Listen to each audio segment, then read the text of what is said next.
स्वराज्य सामाजिक संघटना जिल्हा परिषद मुख्य कार्यकारी अधिकारी यांच्या दालनात ठिय्या आंदोलन करण्यात आलं। अमरावतीतील रामगावचे गावकरी रस्त्यासाठी आक्रमक झाल्याचं पाहायला मिळत आहे। आमच्या मागण्या पूर्ण केल्या नाही तर आम्ही आणखीन तीव्र आंदोलन केल्याशिवाय राहणार नाही असा इशारा यावेळी देण्यात आलेला आहे। आमच्या मागण्या पूर्ण झाल्या नाही तर आम्ही अधिकारी लोकप्रतिनिधी यांना गावबंदी करू असा देखील इशारा यावेळी देण्यात आलेला आहे। गेल्या 5 ते 6 वर्षापासून रहाटगाव ते रामगाव 3 किलोमीटरचा रस्ता हा अतिशय निकृष्ट झालेला आहे।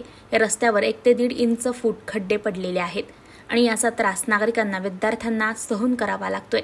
यात अपघात होण्याची देखील शक्यता वर्तवली जात आहे। त्यामुळे याकडे लक्ष देण्याची मागणी करण्यात आलेली आहे। मागणी एकच होती, गेल्या 2-3 महिन्यापासून आम्ही रामगाव रहाटगाव जो रोड आहे तो अतिशय निकृष्ट दर्जाचा झाला आहे। तिथे 2-3 शाळकरी विद्यार्थ्याचे ॲक्सिडेंट झाले आहे, 2 मरण पावले आहे। आमचं फक्त CO साहेबांना एवढंच म्हणणं होतं का आम्हाला हा रोड तातडीने बनवून देण्यात यावा, परंतु CO साहेब निवेदन घ्यायसाठी बाहेर येत नव्हते। त्यामुळे आम्ही त्यांच्या दालनात 1 ते सव्वा तास ठिय्या आंदोलन केले।